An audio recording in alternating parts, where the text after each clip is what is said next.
Okay. Good morning, everyone. I'm very happy to welcome you to this session about data-centric AI.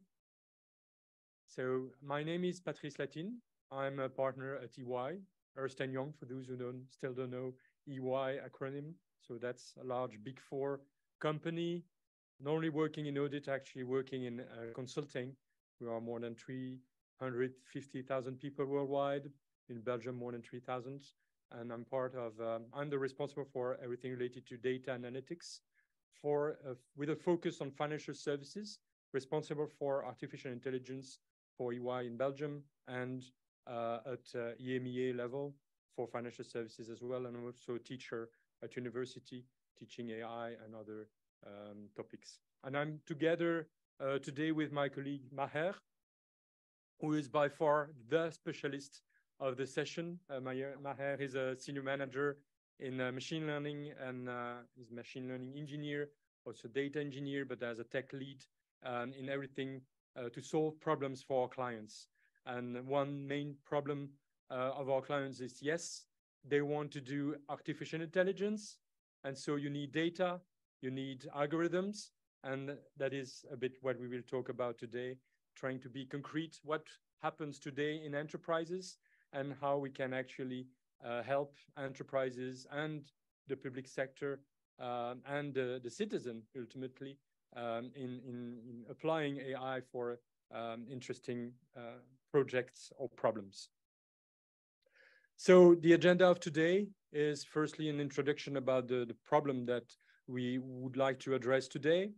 That is about how to bring data excellence in artificial intelligence. Then what are the challenges, obviously? And of course, as we are consultants, we want to bring solutions and very interesting solutions regarding the labeling, especially of the data, which is quite crucial, as you may know. I don't know how many sessions we're already talking about generative AI. So yet one another with how to apply the concepts and the reality of what we will have discussed before, still with generative AI models or systems, and then a few key takeaways. So let's start about the data excellence. And as you can, as I've said, the AI is what? In very simple words, it's code plus data. And data has a tremendous impact in the quality of your AI solution, your AI system, your AI product. It's about the performance, of course. You want to solve something with AI. You want to automate something. But there's also the point of fairness. Am I doing right with especially when you are in touch with the citizen, with the customer? Is it fair what the prediction of my machine learning model, for instance, is willing to propose, to predict? Is it robust? If there's anything that is changing in my business context, and especially therefore in my data, is my system still robust? And of course, I want to scale, which is the most important aspect. It's not to do something on your laptop or in your corner, but really putting it at scale in an organization, in an enterprise, or even beyond. So definitely data, therefore, for these four key pillars or objectives are very important. Unfortunately, I would say, but fortunately for this session, the focus has been a lot in AI research about the algorithms. And myself, for many years, for more than 20 years, I've been doing a PhD in that field. What is the best ever algorithm?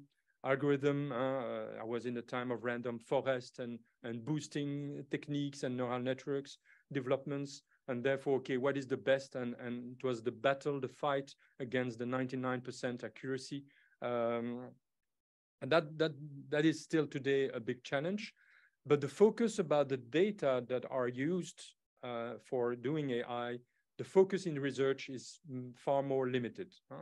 Landing.ai has made that research, 99% focus on algorithms and code, and 1% research on the data requirements. Although we may say that 80% of the problem when you want to build an AI system today is about the data. So that's a clear paradox, which we will translate into an opportunity, of course, and a clear room for improvement. The purpose is really to see, okay, we have the algorithms, that's for sure. Up and until GPT-4, the tremendous amount, but you know, GPT-4 and all the generative AI algorithms are based on this vast volume of data. Still, we come back to the data problem. So there's, in any kind, the small problems and a smaller solution based on AI to the big ones, there's still a lot of room for improvement. So that's what we will address today. When you see concretely what does that mean, I will just give you an example. For instance, in financial services in a bank very recently, we were working in managing the complaints of the customers of that bank. And we knew hand in hand with our client from the business and from IT and from the AI lab, we knew what techniques, what algorithms we had to use for solving the problem of being capable to classify complaints, to distribute this in the different departments, and then to potentially, in the end, respond faster to the clients of that bank. We knew about that the department managing complaints had data. Actually, they have all the emails of the customer. They have telephone calls, so they have a lot of data. But there was a problem, a clear problem at the start. They say, can you take a few history of those data about the complaints and see along the business process what had happened? Meaning the complaints is an inflow in the bank, and then it was processed, classified, distributed, and then a response was given. So we knew everything that happened for those historical data of the complaint. So we hoped, obviously after a first analysis, that we could train a machine learning model with this data and get the necessary accuracy and robustness of the AI system to be capable to use that model to contribute to the capacity problem of all the people working for complaints and that were just overwhelmed with too many complaints to manage. And so AI was there to augment their capabilities to manage all these complaints. But when we observed the first accuracy measurements of the AI model we built, it was not satisfactory. The only solution we found say, yeah, but that's the algorithm has been tuned and we master all the three different teams together, master very well that algorithm. So what's next? What could we do? And the best was to return back to the data. We need more data, which is the fundamental paradigm. But we need not only the data, but we need the capability again to annotate, to label that what can happen with these emails that we don't know what could happen along the complaint process. And so we had to work with a couple of solutions that we will go through in this presentation. So in a nutshell, there's the problem. My example of the complaints handling was the problem. We had to prepare the data. Okay, the bank told us we have a lot of complaints already and we know what happened with these complaints. We have the algorithm and then we can improve the model. We can even start deploying. No, we won't improve. We won't deploy the model because performance is not enough. So the goal was to improve the data. In the context of data preparation, there's a lot to do. And one of them was the key aspect to move forward with the project and therefore to solve the problem was to consider data labeling. But of course, there was a matter of time. We want to work on that project for a couple of weeks only and not waiting for a lot of additional emails entering and going through the current manual flow of processing all these complaints. So we had to look for the right solutions.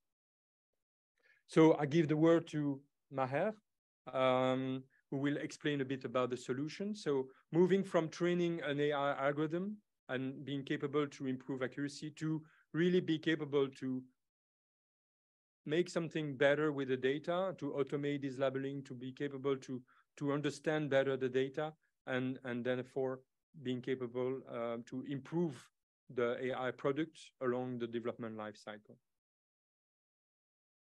Thank you, Patrice. Glad to be here. So, yeah, I want to add something on what Patrice said about the client mission that we had. So it's not only about having more data, it's having quality data, because more is less, but we should focus on having quality data in order to deliver the expected outcome. But you see, data labeling plays a crucial fundamental foundation into that process, because without data labeling, we won't be able to develop the model itself, we won't be able to deliver and to have the performance expected. No. So in the recent years, there has been a shift, a significant shift in AI from a model-centric approach, which is about a model-centric approach to a data-centric approach. So the model-centric approach, or the traditional way, focused more on designing better algorithms to deal with data complexity, to have accurate predictions. A new approach which came in the recent years is about going more to data-centric AI. And in there, we focus more on elaborating better data, high-quality data, having better labels, better shaped data in order to improve and not more. And the challenge in there, in data-centric AI, is data labeling. It takes a lot of time. It's time-consuming. It's expensive. It's labor-intensive. And if you can see here, so on all the steps of AI project development, it takes almost like a quarter of the time, if not. I mean, it's a really, really optimistic kind of estimation. So why? So to elaborate that further, if you can see, so like for example, if we take the example of computer vision, microphone. If we take the example of computer vision, so major breakthroughs happened with AlexNet on 2012, when we used a data set of 14 million labeled images. So you see the amount of data necessary, the quality of amount of data that necessary to develop a good performance model. Maybe, Maher, when we say labeling, maybe it's not so clear for everyone. Huh? Yeah. The labeling is clearly, okay, I have an image, but what it is about, is it a cat or dog? Huh? That's labeling, okay, just to be clear. Yes. So the labeling of the image depends on the task that you want your model to perform. So if you want, for example, your model to take a chest X-ray and say there is a cancer or not, then the label a cancer or not. So that's the label. So you a bit know what's the label. So if you can see in here, so with AlexNet, we'll be able, to go to a performance of 16% of classification error rate compared to a 26 before. And all of that because we used high quality data, annotated, and with that a huge amount of volume of data. But as well, we can see that a huge boom happening as well on the NLP side. So NLP stands for natural language processing. So here it's computer vision is about more images, seeing the images, but natural language processing deals with text. So emails, like Patrice mentioned, like documents and so on. In NLP, we saw a lot of boom as well happening after transformers. And we know transformers are really data greedy or data hungry. So transformers needs a lot of data and high quality data. So we saw the same boom. Yeah, the transformers, it's the T of GPT. If you, so that's very important, as you can imagine. Yes. So we don't know. Huh? Yes, indeed. So why data labeling now? That's a very interesting question. Huh? So why now? Because in the current era, we have a surge of information, a huge surge of information coming in different data formats. So we have text, we have audio, we have videos with TikToks, YouTubes, and so on. We have images, and we have a lot of data. So huge amount of data coming with a lot of new technologies like IoT devices, with smart, with social networks, and so on. So we see a lot of information, and then the issue is how to sort that information, how to clean it, how to label it, how to use it in its full potential, and how to validate those labels, because it's as well, human validation is necessary sometimes. We need to make sure that our ML models performs correctly, and that's validated by a human. Let's take an example. So why one of the challenges of data labeling? So if we take this example, we have a video of cars. We want to classify or to detect our models. We wanted to detect cars within videos. So a video is normally like 30 frames per second. And we need people to go through all the video saying, making the boundaries, like saying this is a car, to clarify what's a car for ML model. So if you take that as an example, you can imagine the number of labeling hours, the amount of time, the amount of effort needed in order to only do annotation or labeling for one record. And one record, which takes like 10 seconds. We need like hundreds, if not thousands, of same records. So you can imagine it will take days, months, probably years to have a huge or good data set. Please don't hesitate to interrupt me, because if you have any question, I'd be glad to answer. But that's one of the challenges. The other kind of challenge is with each single annotation, we have a lot of other challenges. It's really expensive, hard to get. So if I take another example, so if we don't want to do a sentiment analyzer, for example, Corona has a good connotation before, because a brand of beer. Now Corona is more a negative connotation because it's coronavirus. So you see the annotation or the label itself can change through time. So which means if we do an ML model which is based on historical data, he will be able to say the sentiment associated with a text containing Corona is positive, while Corona is on the negative side. So you see a bit the challenge. It's really expensive, and we may need to make it evolve through the whole life cycle of ML model creation. Going towards the solution. So what are our options? How can we deal with data labeling in an efficient way? So one of the options, which to myself, but yeah, not that efficient, but one of the options is to rely on workforce. And on workforce, there are a lot of options. So you can either the traditional way, hiring people internally in order to do the labeling, and it's a boring kind of task. Honestly, I can say that. People have to go through all of documents. We can see it in clients, for example, through all of documents, annotating, saying that's true, that's not, that's true, that's not. And that's not, I mean, that's not clearly a good job, or they want to do on a regular basis if you want to make it evolve. But there are other alternatives which are highly flexible and scalable as well, which is more going towards crowdsourcing. So hiring other companies who will do that for a cheaper way, who will do that in a more scalable way, and so on. And there are in between, so companies which offer you the solutions in order to data label your data with a workforce potentially. Is that clear for a moment? The other kind of approach, which is the focus of this session. We saw a bit about the title, weak supervision. So we have different technical alternatives of options in order to deal with data labeling in an efficient way.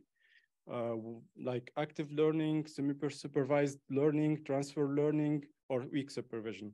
But during this session, we'll focus more on weak supervision. So what do we mean by weak supervision? Is leveraging noisy labels. So noisy label, what do we mean by that? It's labels which are incomplete, inexact, or inaccurate. So incomplete, so where we're missing labels, for example.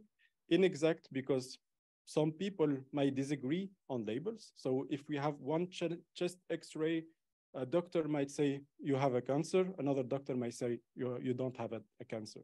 So there is a bit inconsistency or inexactitude into the labeling. And inaccurate, with what do we mean by that? So it's different, far away from ground truth. Ground truth is one thing that is sure, expected, that we want to have. So ground truth is something that we compare on, where we evaluate the performance of our ML model. So let's take an example. So the approach is the following. So the approach will be mainly relying on business rules, heuristics, smart assumption. So if we take, again, the same example, we have a doctor which have to go through a lot of chest X-rays and to annotate them one by one, saying you have a cancer or not. So seeing a chest X-ray and seeing normal or abnormal, that's the first task. So to annotate that for the model. Second task is saying, is this case urgent, emergent, or normal? Is that clear? So how does that work concretely? So now getting more into the technical details, but I won't deep dive. I will only show you in a nutshell what it looks like. So there is a paradigm which has been created, which is called data programming. So data programming is a paradigm that happened with a Stanford paper, which focused on using the noisy labels and creating a program out of those noisy labels so that will be able to create a consensus. Because when you have noisy labels, you have different labels for the same record, and you will need somebody to say, is it a cancer or not? You need a trusted person or somebody to do the consensus. So the approach is, or the workflow is on 3 steps. So first, the user provides a labeling function. So the labeling function has the only role of saying, this is the label, true or not, normal or abnormal. Second, we have... And when you say labeling function, does that mean that the person, the user, doesn't need to annotate data by data, image by image? Yes. Yes. But rather to try to apply a kind of expertise business rule? Yes. That is the idea. Yeah. So indeed. So this is my reasoning to label. Yeah. And then you try to generalize. Yeah. So the labeling, so the data programming paradigm focus on codifying the human expertise into a program or script. So based on business rules or heuristics, we'll be able to do some code, which is in labeling functions. And the labeling function shouldn't deal with all of options. So it has one role, saying if a report from a doctor contains a big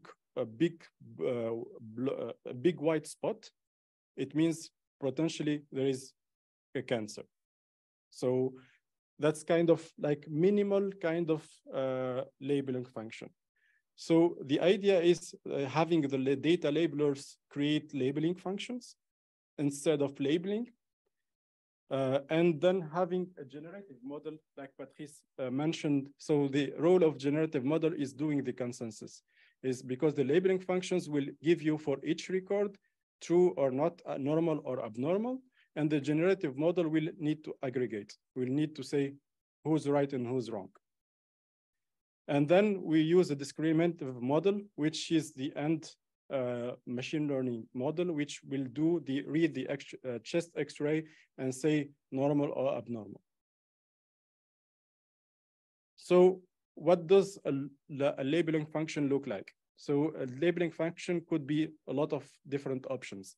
It could be a pattern matching. So you read a report from a doctor and you say, if there is pneumo, then there is a pneumological disease. So it's abnormal. It could be a distance supervision, which is based on domain-specific knowledge. If you have a database containing kind of ruling between if that contains the blah, blah, blah, then it means that. It can be based on domain heuristics, so based on human knowledge of or expertise, or it could be based on features. Like, for example, if, for example, in that chest X-ray, we have a big hole or big white spot, it means potentially that is abnormal. Is that clear for so far? So as we mentioned, so we have different labeling functions. We'll create them. And then for every labeling function, the first one probably will say it's abnormal. The second one will say abnormal. The third one will say normal. So after that, we need to do a consensus. We need to agree on something because that's the end that we need. So why not applying a generative model about that? So the idea is we have for each record a labeling function. So if you see here, we have record 1, record 2, record 3. And for every record, we have results of labeling functions, true, false, normal, abnormal. And the main idea is to learn from that agreement and disagreement in order to say, this is the right result, or this is the probabilistic label. So after that, we have that model that will aggregate the labeling matrix in order to say, this is the probabilistic label for this record. So we will leverage the probabilistic records in order to train the ML model. And based on what's have been researched in data programming, it delivers way better performance than annotating manually, like by hand, with all of the inconsistency, the inexisting labels, and so far. So what is the outcome? So we put in the input labeling functions for unlabeled data. So you see here a bit, the colors of the dots is a bit in between. We are not sure. And then our model, yeah, it's better. Yeah. And then our model will do the labeling of the dots, each dot is a record. And after that, we generate a model that will be able to create you the labeling for each record. And then we rely on a ML model to train based on those labels at the end. So I will leave Patrice to tell about the key takeaways. Thank you, Maher. So yeah, a lot of good quality data matters. That's really the key message, and how to get these quality data when you want to improve your AI system. That is a bit the problem. There are many challenges. We have seen that these weak supervision research and current applications have shown alternative to meet the obstacles in the problem of improving an AI system for real world problems. It costs a lot to make this labeling of the data manually, certainly not one by one, which is obviously the traditional approach. I have a fraud detection problem, to take another example. I want to classify every citizen or every enterprise as being fraudulent, non-fraudulent, one by one. Is there other techniques to augment significantly my training data set? It's not a silver bullet, as mentioned by Maher. Clearly, you have a lot of careful considerations about the way you actually make these labeling functions, for instance. There's the human in the loop is still essential.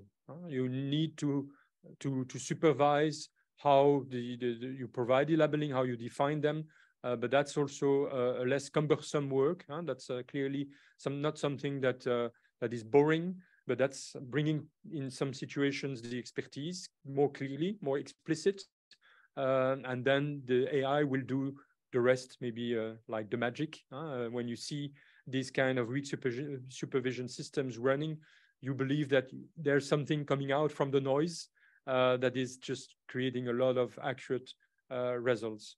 So the paradigm is just changing, and I think this is the key message. The model-centric approach, where you want to improve the model and the algorithm again and again, and you train, and then you look at that. Still, it makes errors. So I try to find alternatives in my models, in my algorithms. I change it. I change my framework, my libraries, and I do a lot of things. No, we are moving towards a data-centric AI approach where you focus on improving data.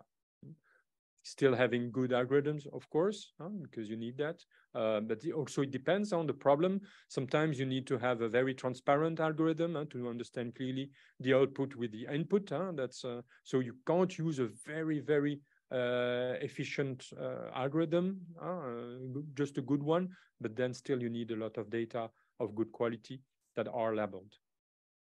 So we would like to thank you for listening, for your interest, and then we are here for your questions. We wanted to have a short and hopefully interesting session, so freeing you some time if needed. But do you have questions for us on these subjects? Not probably in the chat. Yes, you have. There's. So I'm coming in from the new program on long COVID syndrome. We know that 1% of the population has long COVID syndrome, and for that reason at home.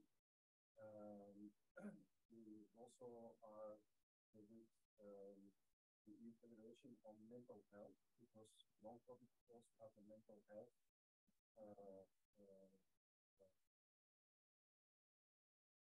factor to be solved, and the mental health issue is already a longer issue. So they are in these programs already longer. Now what we are now building at the EU level is a data a model system like IBM Watson actually. I'm from the European Federation of Medical Spas. So there's a spas linked to a hospital or a research institute. We are coming, half of the long COVID patients, they have to come to a medical spa because they have to reprogram here the neurons that have been destroyed when the COVID virus came to broke through your the barriers here in your mouth, your nose, your eyes, and it started to crawl up the neural tract and to go to the processing centers of taste, smell, vision, all the senses. It has been attacking neural cells, broke through here in the deep brain, and that's why you have all these more than 200 symptoms, and you have to, for our phenotypes of long COVID syndrome, we have to regrow these neurons. So we are developing treatment protocols for that in our medical side. I thought that in, for example, IBM Watson, that has now been solved, that I could already use IBM Watson decision management system. Thank you. So I thought that it's working. Yeah, yes. I thought that I already was going to have an IBM Watson data management system, decision management system, but I have the impression that they have been overselling a little bit or a lot even. And so I'm a little bit afraid this whole long COVID syndrome program at the EU level, it's just starting. We are discussing about it right now, okay? So we have now invested 7 million euros to make such a long COVID syndrome decision management system to help process all these millions of people who have long COVID syndrome. The projections that we made is that we are going to have need 8 years at least to process all these people, and 3/4 of these people are between the age of 36 and 60. So these are not just some old people that were going to die anyway. No, these are in our organizations, the most experienced people. It's people like you, for example. It's like this gentleman and so forth, the most senior ones. We cannot afford, this has a huge impact on the GDP of all our countries, of course. So can you help a little bit with giving some feedback on what is realistic to have in these IBM Watson? It's not there. What can we count upon? What is realistic? That's a complex problem that you are mentioning, and of course, where are we now? Yeah, that's it depends on the data you actually have, the granularity of the data, and what can you do with that. There's no miracle. IBM Watson is probably a very good tool, but of course it depends, especially with the talk of today. How do you actually, what type of data you have to make any kind of machine learning system, intelligence system learn from that? And how can you support with expertise to guide the algorithm to find its way towards any kind of prediction, etc. So it's difficult to answer if you say 8 years to come to a situation that, okay, that will solve my problem. It looks like a very long journey indeed. We need to see what have you done with. I mean, I would say by default, Maher, I will leave you comment as well. From my experience, it's never the problem of the tool of the IBM Watson. It depends, of course, if you have a big toolkit of algorithms, and I'm sure IBM Watson has a lot of things. Of course, they have. I mean, maybe they have overpromised something. I don't know what they have promised about that, but there's a big technology there that can help. But it's matching that technology with your problem, the type of data you have, maybe the annotation of this data, or the way you can actually use the data that you can combine. And so that's, I would say, focus again on how you can manage this data and how you can qualify what can I do with that, and how you can use your technology.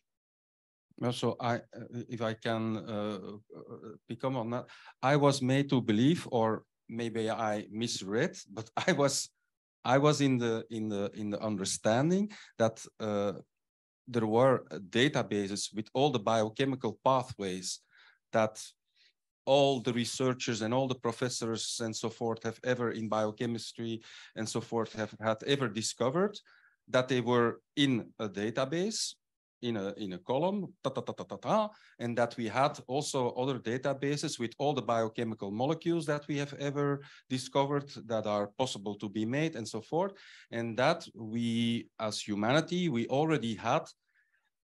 Yeah, so I have 200 symptoms in long COVID syndrome that I had some kind of a technology that could tell me, to get to this symptom, that can be by this pathway number 1, 53 and 153. But do you have that database today? That's what I'm asking. I was when I read everything and so forth, but that's the difference between the reality and what the salespeople are selling very often, and they are very often overselling, especially in the USA.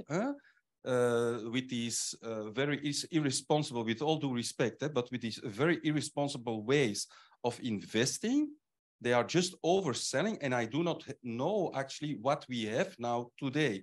Do we have such a database with all these biochemical pathways? Do we have a database with all? Of course, you have in the Wikipedia, you have many articles on all the biochemical molecules. It would be very interesting to scrape this. I know that there is scraping technology. We use it also in many EU programs to scrape it and to have all these molecules. But are they now somewhere in databases? And are we? You are Ernst & Young. You see, you also have a very good overview, I think.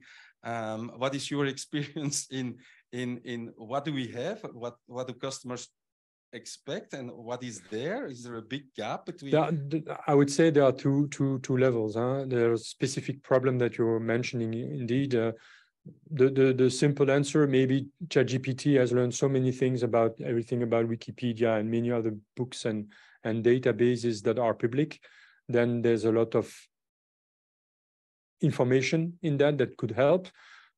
But that is a bit one paradigm that is very popular nowadays. But what you are looking for is from a database that's, if I understand you well, that is quite specific to your health situation, the health problem records. So how this information is recorded through the hospitals, through public organizations, public organizations, health ministries, etc. I think this is a collection of those data that needs to happen by no magic. It's not public information, or maybe you have of course things that are public, but then you need to.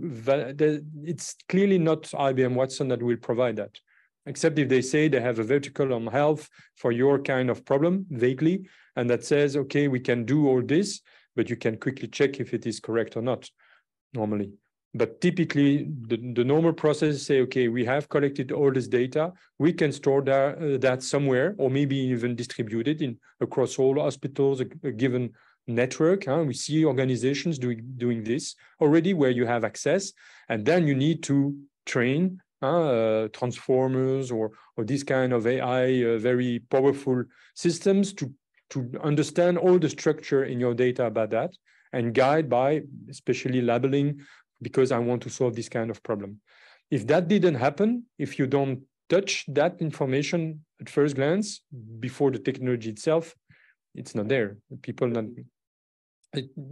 There's no magic. Yeah. You need to learn. Does that partially answer your question?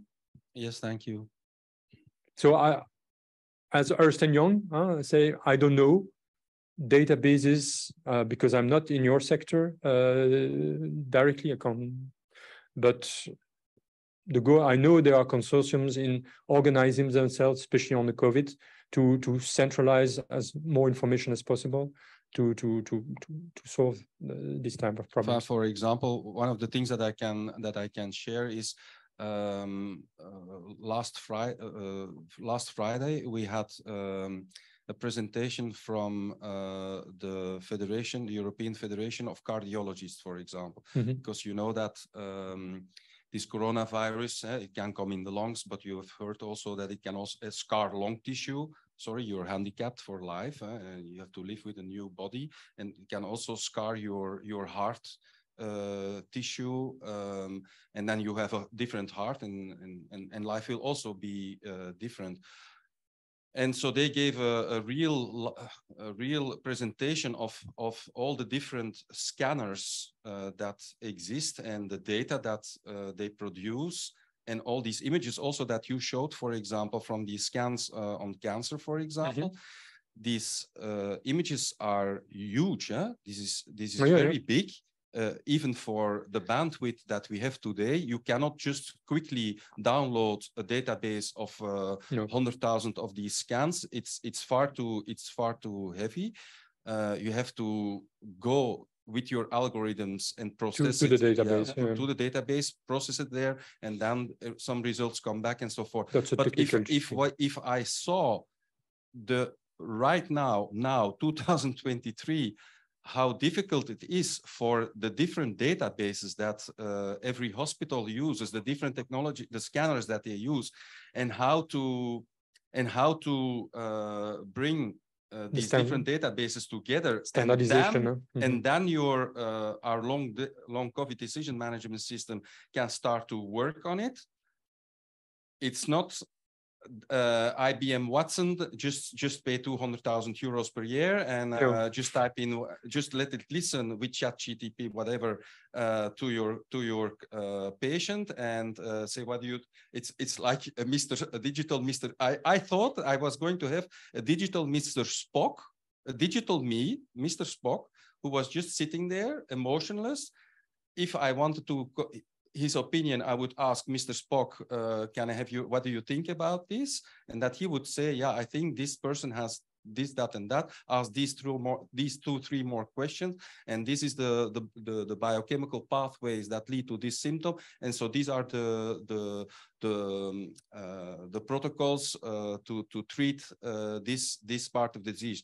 We are not yet there, I have the impression. No, but the capabilities are there. It's a matter of investment, and in the health sector, I say globally, that's probably the number one research, and also in companies, large tech giants have a large focus in this. It's a matter of finding the data, collecting the data, the good data, that is still an issue locally, and bringing that on a global scale to manage it. That's a reality, but technology is there. But now you need to feed it properly. Clearly, now you don't need all data before starting. That's also something. No, I think you covered the. You covered. Conscious of time, but okay, 5 minutes, I think. Thank you for the interesting talk. Quick question to tackle the quality of the already labeled data. Did you already experience try a confident learning, things like CleanLab?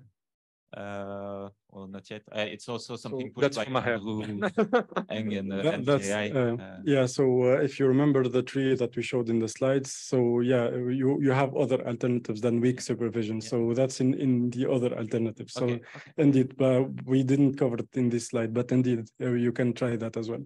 But that's to tackle a different problem about inconsistency in labeling. So that's a different kind of problem, not having the labels itself, but you're having the labels, but are they inconsistent? But definitely a good approach indeed. Thanks.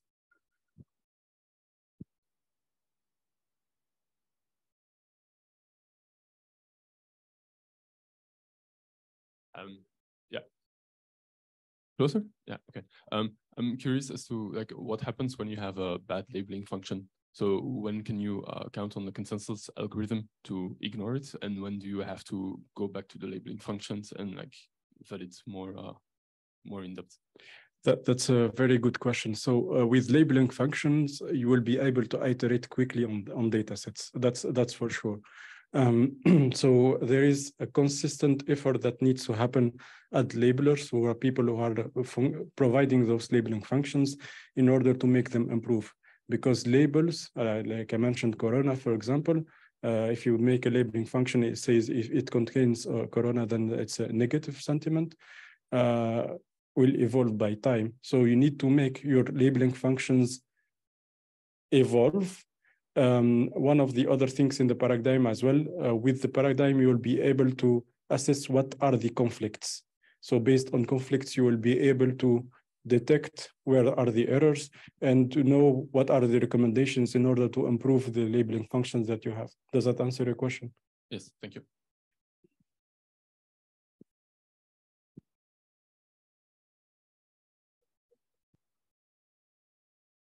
So thank you very much again for your participation, and enjoy the rest of the day. If you still have questions or remarks, considerations, we are still there for a few minutes at least.